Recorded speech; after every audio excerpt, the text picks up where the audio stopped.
नमस्कार. मी प्राध्यापक ND कांबळे, विश्वास junior college Chikhli, तालुका शिराळा, जिल्हा सांगली. विद्यार्थी बांधवांनो, आज आपण इयत्ता 12वी विषय मराठीमधील उपयोजित मराठीचा घटक दुसरा माहिती पत्रक या तासाला अभ्यासणार आहोत. आजचे युग हे स्पर्धेचे युग आहे. विज्ञानाचे, तंत्रज्ञानाचे युग आहे.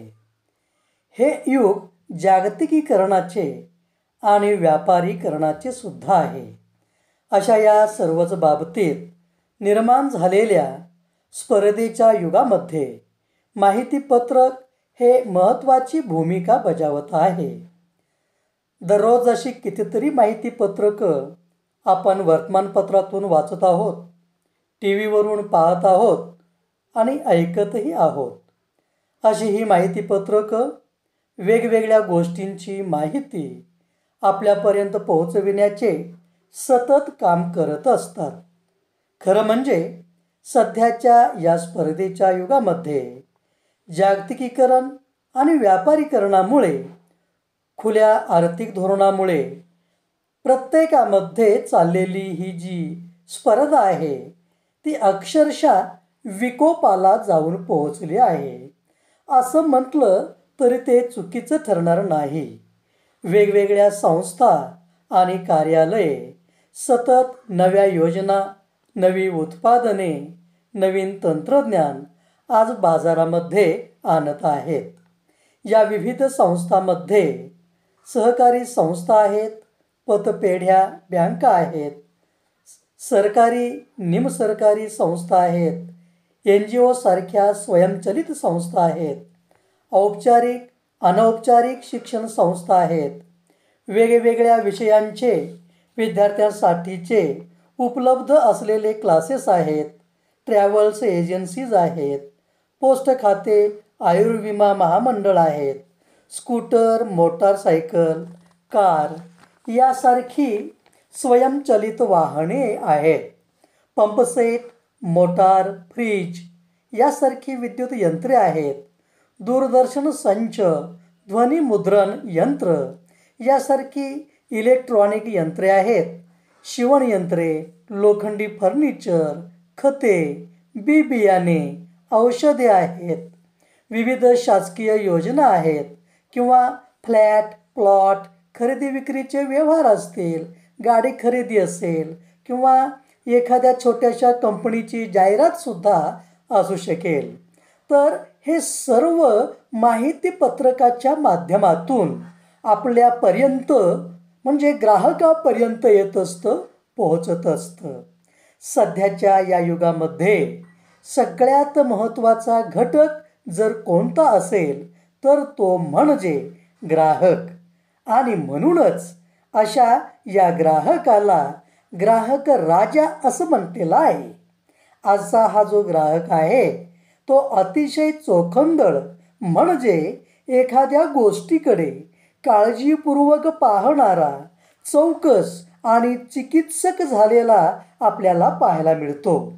याचं कारण असं की सध्याच्या या संगणक युगात त्याच्या हाती स्मार्टफोन आलेला असल्याने या स्मार्टफोनच्या माध्यमातून घरात बसूनच त्याला जगातल्या घडामोडी ह्या कळू लागलेल्या आहेत. आता जगामध्ये नवीन काय आलेलं आहे हे सगळं त्याला एका क्षणात आणि एका क्लिकवर कळू लागलेलं आहे. ग्राहकाला आपल्या कुठल्याही व्यवहाराची माहिती ही तपशीलवार हवी असते आणि त्यासाठी तो नेहमी जागरूक असतो. एखादी सामाजिक गोष्ट असो, व्यावहारिक गोष्ट असो किंवा शालेय मुलांना 10वी किंवा 12वी पास झाल्यानंतर पुढे विविध कोर्ससाठी किंवा पुढील शिक्षणासाठी कोणत्या कॉलेजमध्ये ॲडमिशन घ्यायचं आहे याची माहितीसुद्धा त्याला म्हणजे ग्राहकाला तपशीलवार हवी असते. म्हणजेच सामाजिक, शैक्षणिक, आर्थिक, राजकीय अशा सगळ्याच गोष्टींची माहिती तो तपशीलवार मिळवण्याचा नेहमी प्रयत्न करीत असतो. अशा सर्वच बाबींचा विचार करून जे विविध क्षेत्रातील उत्पादक असतात किंवा विक्रेते असतात त्या सर्वांनी अशा या ग्राहकाची मानसिकता ओळखून त्या ग्राहकाच्या मानसिकतेचं समाधान करण्यासाठी विक्रेत्याकडून जे वेगवेगळे मार्ग अवलंबिले जातात त्यामध्ये जाहिरात असेल किंवा इतर मार्ग असतील तर त्यातलाच एक प्रभावी असा मार्ग म्हणजे हे माहितीपत्रक आहे. अशा या माहितीपत्रकाचे स्वरूप कसे आहे, काय आहे ते आता आपण इथे पुढील मुद्द्यातून पाहणार आहोत, त्याचा विचार करणार आहोत. तर पुढचा मुद्दा आहे माहितीपत्रकाचे स्वरूप.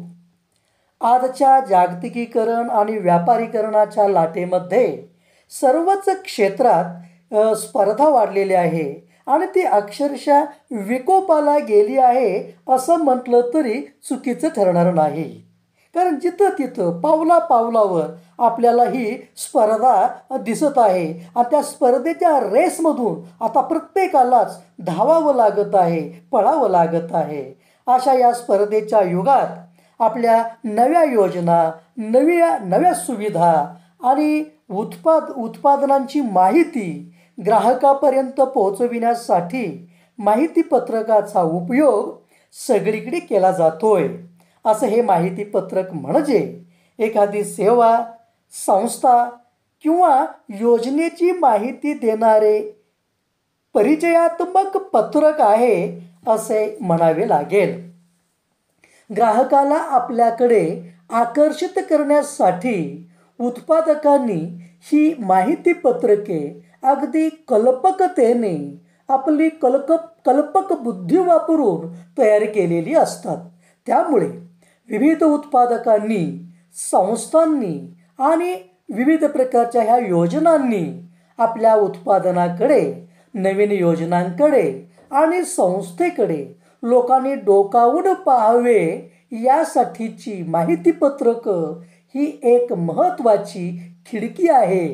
आणि माहितीपत्रक हे जनमनाला किंवा जनमताला आकर्षित करण्याचे काम लिखित अशा स्वरूपात करत असते. नवीन ग्राहक मिळवण्यासाठी ग्राहकाच्या मनात उत्पादक व उत्पादनाबद्दल विश्वास निर्माण करण्याचे काम हे माहितीपत्रक करत असते.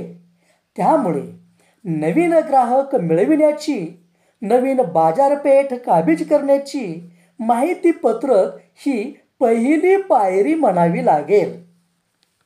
आज ग्राहकाला स्मार्टफोनच्या माध्यमातून किंवा रेडिओ आहे, टी व्हीच्या माध्यमातून किंवा माहितीपत्रके ही सगळी रेडिओ टी व्हीच्या माध्यमातून माहितीपत्रके पोहोचत असली तरी अशा या ग्राहकाच्या दृष्टीने आवश्यक असलेली माहितीपत्रकाच्या माध्यमातून लिखित स्वरूपात दिल्याने ती माहिती ग्राहकाकडे नेहमी उपलब्ध राहू शकते.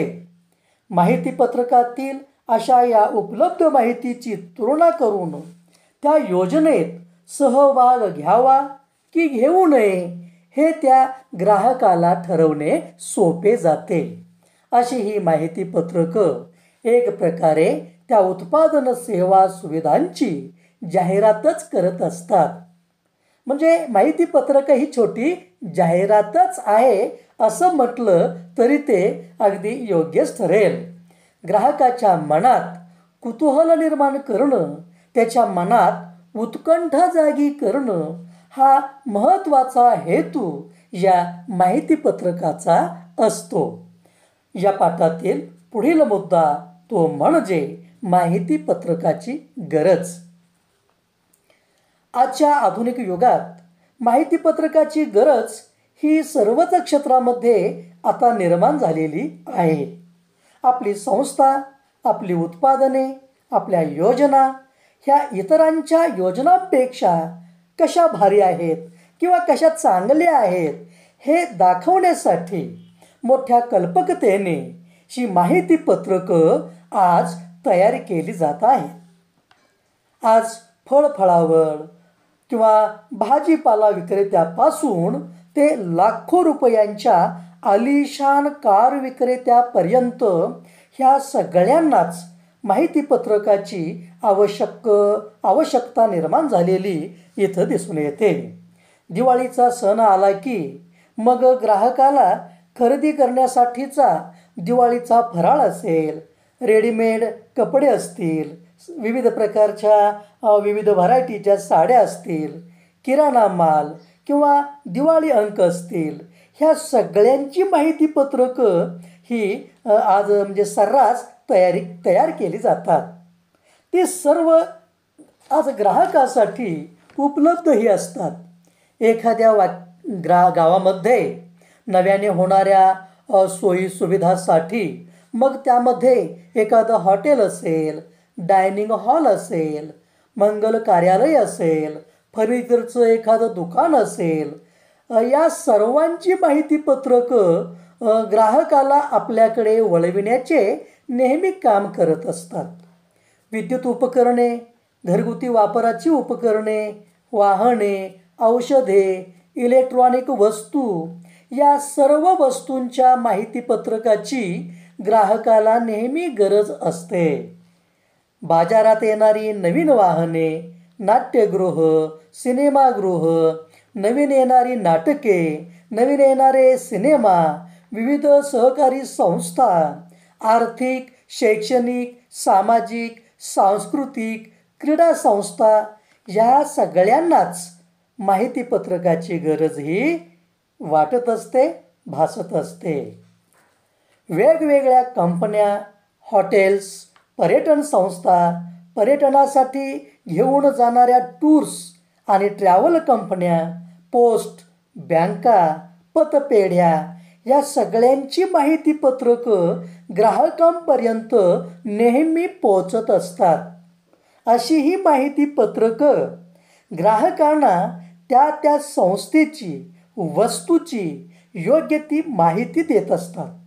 विविध प्रकारच्या कला असो, संगीत, छोटे मोठे अभ्यासक्रम, शाळा महाविद्यालयामधून शिकवले जाणारे अभ्यासक्रम, निवासी विद्यालये, ह्या सगळ्यांची माहिती पत्रकातून ग्राहकांपर्यंत पोहोचत असते. शेतीविषयक माहिती पत्रकातून शेतीविषयक माहिती मिळत असते. नवीन आलेली संकरित बियाणे असो, कीटकनाशकं असो, तणनाशके असो किंवा शेतीची विविध प्रकारची आधुनिक अवजारे असो, ह्या सर्वांची माहिती पत्रक शेतकऱ्याला म्हणजे या सर्वांसाठी माहिती पत्रक शेतकऱ्याला अतिशय महत्त्वाची ठरत असतात. बांधकाम क्षेत्रामध्येही सिमेंट, वाळू, खडी, सळी, पत्रे, प्लंबिंगचे साहित्य, दरवाजे, कडी कोयंडे अशा सर्वच वस्तूंपासून आपल्याकडे कोणकोणत्या सेवा उपलब्ध आहेत याची माहिती देणारी माहिती पत्रकं आज सर्रास उपलब्ध असतात.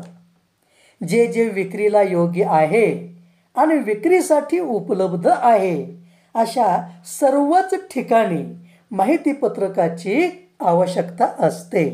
थोडक्यात प्रत्येक विक्रेता आणि प्रत्येक जागरूक ग्राहक या दोघांच्या दृष्टीने हे माहिती पत्रक अत्यंत उपयुक्त असते आणि अत्यंत महत्त्वाची भूमिका ते नेहमी बजावत असते. आता या पाठातील पुढचा जो मुद्दा आहे तो म्हणजे माहिती पत्रकाच्या रचनेची वैशिष्ट्ये. आता ही एकूण 5 वैशिष्ट्ये आहेत आणि या 5 वैशिष्ट्यापैकी पहिलं वैशिष्ट्य ते म्हणजे माहितीला प्राधान्य दिलं जातं. आता इथे नावच माहिती पत्रक असल्याने अशा या माहिती पत्रकात माहितीला सर्वात जास्त प्राधान्य दिले जाते. माहिती पत्रकात वस्तू आणि सेवेची माहिती देणं हे गरजेचं असतं.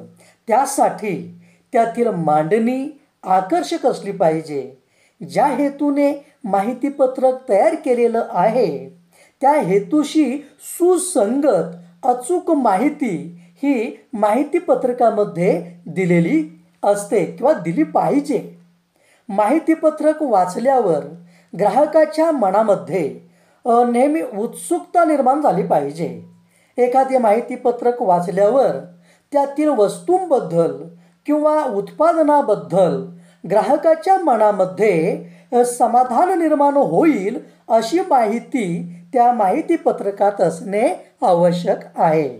माहितीपत्रकातील माहिती ही आटोपशीर, संक्षिप्त असली पाहिजे. संस्थेशी संबंधित अत्यावश्यक आणि कायदेशीर माहिती असणे आवश्यक आहे. त्यामध्ये संस्था नोंदणी क्रमांक, संस्था नोंदणी दिनांक, दूरध्वनी क्रमांक, ईमेल, वेबसाईट, संस्थेचे बोधचिन्ह, संस्थेचे ब्रीदवाक्य किंवा घोषवाक्य, संस्थेचा पत्ता, संस्थेतील पदाधिकाऱ्यांची नावे, त्या संस्थेची कामकाजाची वेळ, ह्या सर्व गोष्टी या माहितीपत्रकामध्ये देणं अपेक्षित असतं. जी माहिती माहितीपत्रकात द्यायची आहे ती वस्तुनिष्ठ असली पाहिजे, सत्य असली पाहिजे आणि वास्तव व सर्वात महत्त्वाचं म्हणजे ती ग्राहकाला किंवा सर्व समाजातील सर्व लोकांना वाचनीय असणे आवश्यक आहे. त्या माहितीमध्ये कुठल्याही प्रकारची म्हणजे ओढून ताणून किंवा चढवून फुगवून असं काहीतरी लिहिलेलं असता कामा नये. खोटं नाटक काहीतरी करून असं लिहिलेलं असता कामा नये. म्हणजे त्यामध्ये अतिशयोक्ती असता कामा नये किंवा माहितीचा त्या माहितीपत्रकात कुठल्याही प्रकारे अतिरेक होता कामा नये. याची नेहमी खबरदारी किंवा काळजी ही माहितीपत्रक काढणाऱ्या उत्पादकांनी घेणं गरजेचं आहे. आता या वैशिष्ट्यामधलं दुसरं जे वैशिष्ट्य आहे ते म्हणजे उपयुक्तता. माहितीपत्रक हे उपयुक्त, परिणामकारक असे होईल, म्हणजे उपयुक्त व परिणामकारक कसे होईल याची दक्षता नेहमी घेतली पाहिजे. बऱ्याच वेळा माहितीपत्रक आपल्या हातात येते तेव्हा त्यावर एक नजर टाकून आपण ते फाडून टाकतो किंवा चुरगाळून टाकतो. तर तसं न होता ते माहितीपत्रक जपून ठेवण्याची आणि पुन्हा वापरण्याची इच्छा ही लोकांना झाली पाहिजे.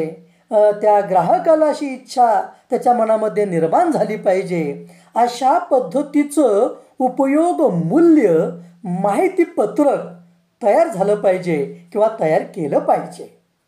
त्यासाठी त्या माहितीपत्रकात ग्राहकाच्या जिव्हाळ्याची माहिती असणं हे अत्यंत आवश्यक आहे. म्हणजेच माहितीपत्रकातील माहिती ही प्रत्येक ग्राहकाला आपल्या जिव्हाळ्याची, आपल्या उपयोगाची आहेत असं वाटलं पाहिजे. त्यांच्या दैनंदिन जीवनातील समस्या ज्या आहेत ग्राहकाच्या किंवा अडचणी किंवा जे प्रश्न आहेत ते सोडवण्यासाठी या ग्राहकांना हे माहितीपत्रक नेहमी उपयुक्त ठरलं पाहिजे, उपयोगी पडलं पाहिजे. म्हणजे त्या माहितीपत्रकाकडे लोक किंवा ग्राहक वर्ग आपोआपच आकर्षित होतील. सुवर्ण अलंकाराचं विशेषतः महिलांना फार आकर्षण असतं. दसऱ्याच्या शुभमुहूर्तावर एखादा तरी दागिना घ्यावा अशी या महिला वर्गांची नेहमी इच्छा असते आणि त्यासाठी त्यांना खात्रीशीर ज्वेलर्स हवे असते. मी इथं स्क्रीनवर एका ज्वेलर्सचं उदाहरण देत आहे. आता त्या माहितीपत्रकामध्ये 32 वर्षाची विश्वासाची सुवर्णमयी परंपरा, वैशिष्ट्यपूर्ण डिझाईनचे सोने व चांदीचे अलंकार, सर्व प्रकारच्या राशींचे खडे योग्य दरामध्ये उपलब्ध, सरकारमान्य हॉलमार्क, सुवर्ण मानांकित पेढी, योग्य भाव व योग्य मजुरी यामध्ये अशा पद्धतीची माहितीही या माहितीपत्रकात दिलेली आहे. आता अशा प्रकारच्या खात्रीशीर ज्वेलर्सची माहितीपत्रकं महिलांना फार उपयोगी वाटू लागतात आणि म्हणून अशी माहितीपत्रकं महिला वर्गांकडून जपून ठेवली जातात. आता या माहितीपत्रकाचं तिसरं वैशिष्ट्य आहे ते म्हणजे वेगळेपण. आपण जे काही माहितीपत्रकात देत असतो ते इतरांच्या माहितीपत्रकापेक्षा वेगळं आणि वैशिष्ट्यपूर्ण असलं पाहिजे. म्हणजे अशा माहितीपत्रकाकडे ग्राहकाचे लक्ष किंवा नजर आपोआपच जाऊ शकते. सगळीच माहितीपत्रकं एकसारखी झाली तर ग्राहकाला त्याचं अप्रूप वाटणार नाही, त्याचं फारसं महत्त्व वाटणार नाही. म्हणून माहितीपत्रकाच्या मजकुरात आणि रचनेत वेगळेपण किंवा नाविन्य आणले पाहिजे. म्हणून इतरांपेक्षा वेगळी म्हणजे आपली माहितीपत्रकं ही इतरांपेक्षा वेगळी, नवी, रोचक किंवा उपयोगी माहिती देणं आणि वेगळा लेआउट, वेगळा आकार, वेगळी रचना आणि वेगळा दृष्टिकोन हे सगळं त्या माहितीपत्रकात असलं पाहिजे. म्हणजे इतरांपेक्षा तुमचं माहितीपत्रक हे नेहमी वेगळं ठरलं पाहिजे. चौथं वैशिष्ट्य आहे आकर्षक मांडणी किंवा लेआउट. तुम्ही तयार केलेलं जे माहितीपत्रक आहे त्या माहितीपत्रकातील माहितीची मांडणी ही आकर्षक असली पाहिजे. म्हणजे माहितीपत्रक दिसता क्षणीच कुणालाही वाचावंसं वाटलं पाहिजे.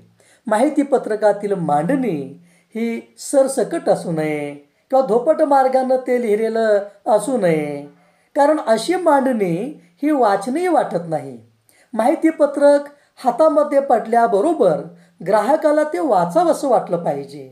म्हणून त्यासाठीचा जो कागद आहे तो उत्तम प्रकारचा दर्जेदार असला पाहिजे, आकर्षक कागद असला पाहिजे, मजबूत असा कागद असला पाहिजे आणि त्याची जी छपाई आहे ती रंगीतच असली पाहिजे.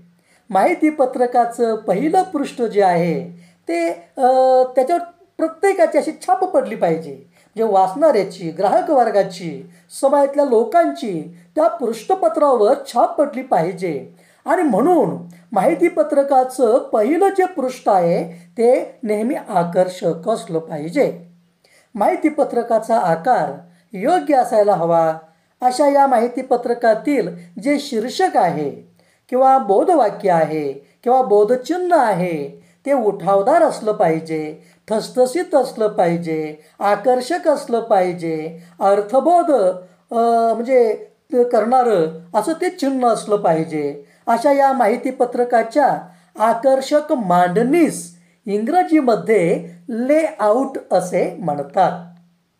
आजचं युग जे आहे हे संगणकाचं युग आहे, विज्ञान तंत्रज्ञानाचं युग आहे आणि त्यामुळं असं माहितीपत्रक तयार करत असताना गरजेनुसार ते आकर्षक, लक्ष वेधक करण्यासाठी किंवा त्याचं लॅमिनेशन करण्यासाठी त्या क्षेत्रात असणारे जे विविध कुशल कलाकार आहेत किंवा चित्रकार आहेत किंवा संगणक तज्ज्ञ आहेत त्यांची सुद्धा मदत घेऊन अशा या माहितीपत्रकाची लेआउट करून म्हणजेच आकर्षक मांडणी करून आपल्याला उत्कृष्ट अशा प्रकारची माहितीपत्रकं तयार करता येऊ शकतात. पुढचं वैशिष्ट्य आहे ते म्हणजे भाषा शैली. मराठी भाषेच्या दृष्टीने सगळ्यात महत्त्वाचा भाग म्हणजे भाषा शैली हा आहे. कारण भाषा शैलीवरच माहितीपत्रकांची बरीचशी यशस्वीता अवलंबून असते. कारण माहितीपत्रक हे वाचायचं असतं आणि म्हणून ते कुणालाही वाचावंसं वाटलं पाहिजे. ते माहितीपत्रक ज्याच्या हातामध्ये आलेलं आहे, पडलेलं आहे, त्याला ते पटकन वाचावंसं असं वाटलं पाहिजे. आणि त्यासाठी त्याची जी भाषा आहे ती चित्तवेधक, आकर्षक अशी असली पाहिजे. ग्राहकाने माहितीपत्रक बघून बाजूला न ठेवता ते त्याच्याकडून पाहिलं जावं, वाचलं जावं आणि ते त्यानं आपल्याकडे संग्रहितही ठेवावं. अशा पद्धतीचं आकर्षक माहितीपत्रक हे तयार झालं पाहिजे. यासाठी माहितीपत्रकाची भाषा महत्त्वाची ठरते. माहितीपत्रकातील भाषा ही आकर्षक, चित्तवेधक आणि मनाला भेटणारी अशी त्या माहितीपत्रकातील शब्दयोजना त्यामध्ये असली पाहिजे. म्हणजे कमीत कमी शब्दांमध्ये जास्तीत जास्त अर्थबोध होणारी अशी प्रभावी भाषा शैली ही माहितीपत्रकामध्ये नोंदवली गेली पाहिजे. यानंतर आपण पाहणार आहोत माहितीपत्रकासाठी आवश्यक मुद्द्यांचा एक नमुना. एखाद्या कनिष्ठ महाविद्यालयात नवीन शैक्षणिक वर्षांपासून विज्ञान शाखा नव्याने सुरू करायची आहे आणि त्यासाठी या ठिकाणी आपल्याला माहितीपत्रक तयार करायचे आहे. त्यामध्ये कोणकोणत्या गोष्टी आपल्याला आवश्यक आहेत, तर त्याच्यामध्ये सुरुवातीलाच ती संस्था कोणती आहे, त्या संस्थेची स्थापना कधी झालेली आहे, महाविद्यालयाचं नाव काय आहे, संस्थेचं बोधचिन्ह, संस्थेचं बोधवाक्य, हे सगळं त्या माहितीपत्रकामध्ये लिहिणं गरजेचं आहे. त्यानंतर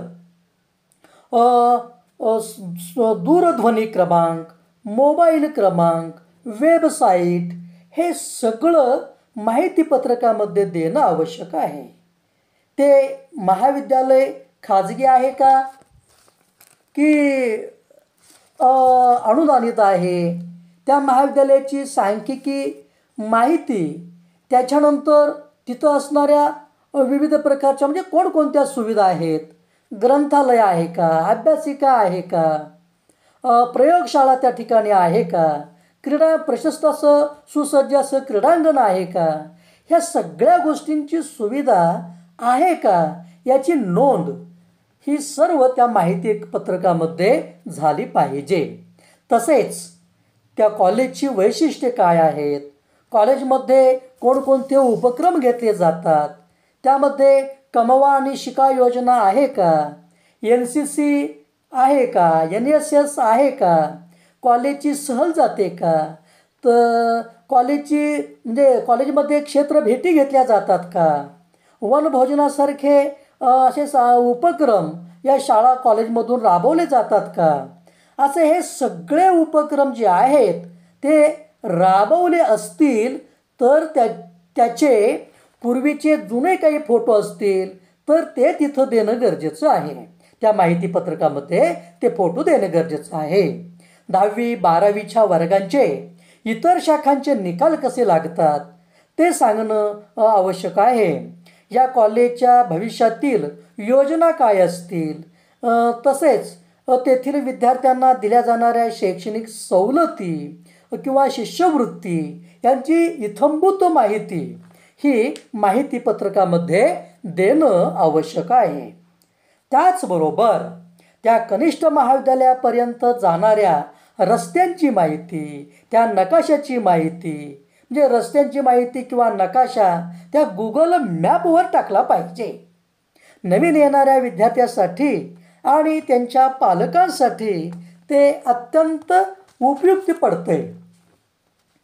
त्याचबरोबर महाविद्यालयातील प्रवेशाची क्षमता किती आहे, प्रवेशाच्या अटी काय आहेत, प्रवेशासाठी लागणारी आवश्यक कागदपत्रे, प्रवेश पात्रता, प्रवेशाची अंतिम तारीख, प्रवेश अर्जाचा नमुना, फी, सुरुवातीला भरावयाची रक्कम, त्यासोबत असणारे विविध व्होकेशनलचे विविध कोर्स, प्रवेशाच्या कामकाजाची वेळ, सुट्ट्या केव्हा असतील, ह्या सगळ्यांची माहिती ही माहितीपत्रकाच्या नमुन्यामध्ये भरली असेल तर असे माहितीपत्रक एक आदर्श माहितीपत्रक म्हणून ओळखले जाईल.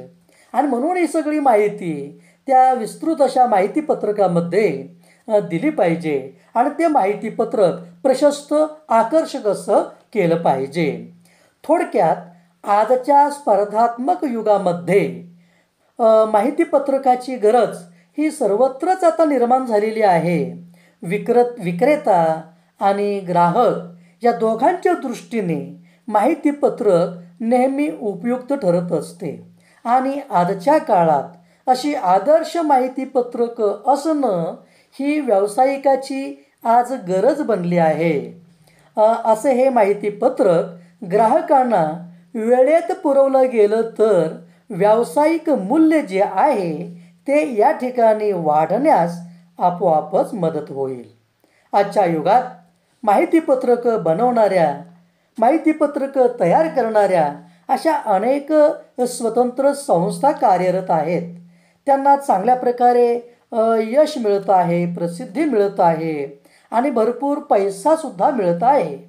आणि त्यामुळे तुम्ही मुलांनी या क्षेत्राकडे आकर्षित व्हावे किंवा अशा पद्धतीचे बिझनेस तुम्ही भविष्यामध्ये करावेत यासाठी इयत्ता 12वीच्या अभ्यासक्रमामध्ये माहितीपत्रक हा उपयोजित मराठीचा एक घटक आपल्या पाठ्यपुस्तकामध्ये अभ्यासासाठी घेण्यात आलेला आहे.